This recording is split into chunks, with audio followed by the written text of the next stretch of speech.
Am I about to make the #1 crudest mistake in woodworking by trying to make for not one, but 3 accomplished woodworkers? But what do you build for people who can literally build anything? I've got an idea to surprise the host of the #1 Crude Mistakes podcast, but will it impress a fellow maker or just get me endlessly roasted on the show? You'll find out at the end of the video. But what do you make for people who can literally build anything? Makers are the hardest people on earth to impress. They've built everything, broken everything, and one of this group has blown enough stuff to smithereens to end up on a government watch list. So why am I even trying? Well, because they're celebrating a milestone, and I figured the only way to mark it properly is by making something quirky, unexpected, and with the ability to make them smile. Will it work, or will they just laugh at me endlessly? Let's find out. So like most builds, this starts out with milling up some timber. What I'm looking for here is something around 3mm thick, because I'm going to need to do some laser cutting, and that's about the full depth that my laser can handle. For this project I've chosen some tulip wood. It looks really good, but it's nice and soft and it lasers really well. Because I'm still working with a hobbyist style laser, I'm going to have to chop this into smaller pieces, as I just don't have the cutting room to do it all in one go.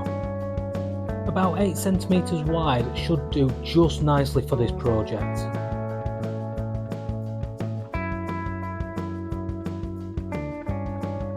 Now I tried to offset the use of the laser by incorporating some hand tools into this build. I figured with the thousands of woodworking listeners that they've got, if they watch this video, I want them to think that I've actually got a little bit of skill. After half a cut I abandoned that. What a stupid idea that was. Now I suppose I should tell you what I'm actually making. I'm making them a little trophy or plaque, depending how you want to describe it. It's just a little token that can sit on their shelves, so when they're recording the podcast on a Tuesday night, they can look up at that and remember that by somehow, and God knows how, they got to 100 episodes with people still listening. Now whilst it's always nice to make something for somebody else, what I love about projects like this is it makes you think outside of the box and do something slightly different. I've always wanted to use this laser to try cut some real wood and not just that crappy laser ply. So the premise is simple. I'm using 3 different layers, you could say, to represent the 3 different hosts of the podcast, and each layer is going to help give this more of a 3D effect.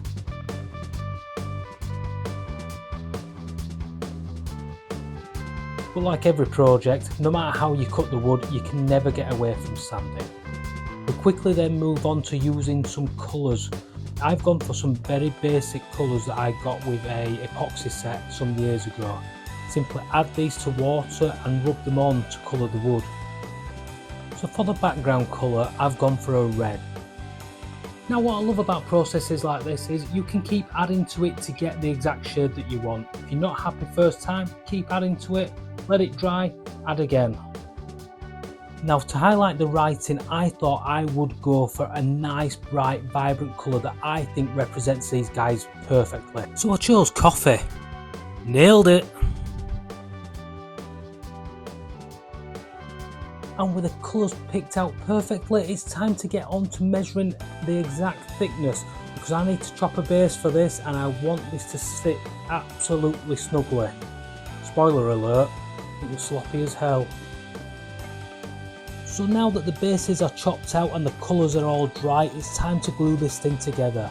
And I dig into everyone's favourite glue, the CA glue, or in old money, super glue. I don't really understand why the name's changed. If anyone knows, feel free to let me know. Now you're not going to believe this, but this ended up taking 6 clamps. It's only 8cm by about 5cm wide. How does it need so many?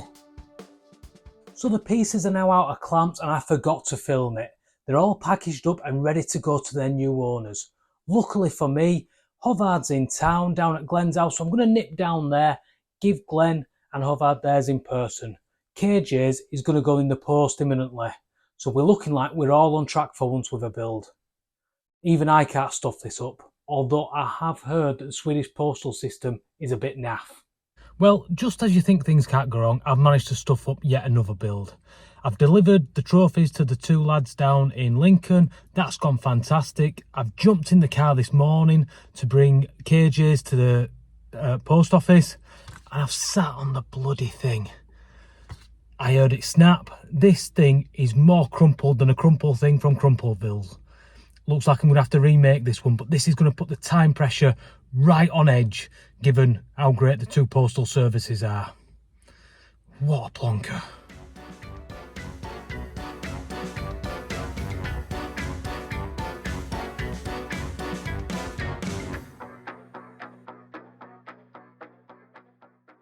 Oh workshop gods, forgive me because I have sinned. I know I've over-exaggerated the use of hand tools in my videos before, but if you could get this package to KJ on time and in one piece, I promise I'll do better. I'll even learn proper joinery techniques from a teacher, someone real good too, like Carl Pope. But please promise me, you'll get it to KJ safely.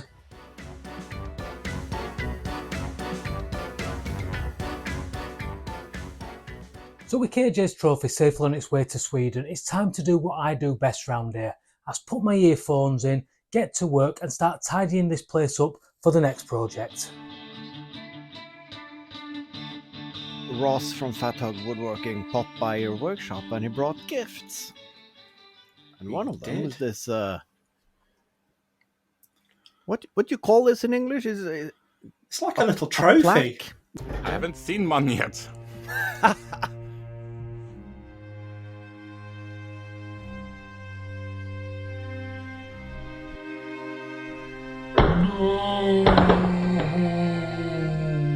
Now naturally I'm gutted that this didn't get to KJ in time for the recording, but as it turns out everything worked out just alright in the end.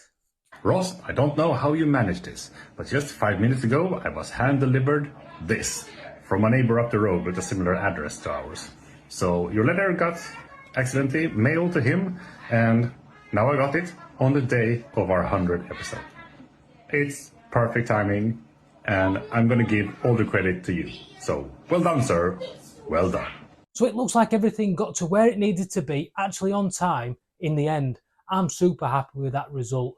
Hopefully the lads like the gifts, and that's just a little thank you for me for A, having a great podcast, but 2, being such good sports for taking part in this video, because coming up in a second is going to be the shots of the 3 trophies in their new homes.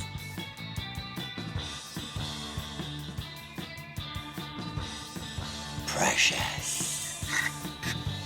Now these are the videos that I really enjoy making, so if you've enjoyed this, do me a favour, hit that like button. It really helps send my video far and wide. And if you really want to help me out, hit that share button. I'd love to see this get more than the usual 300 views that this type of video gets me.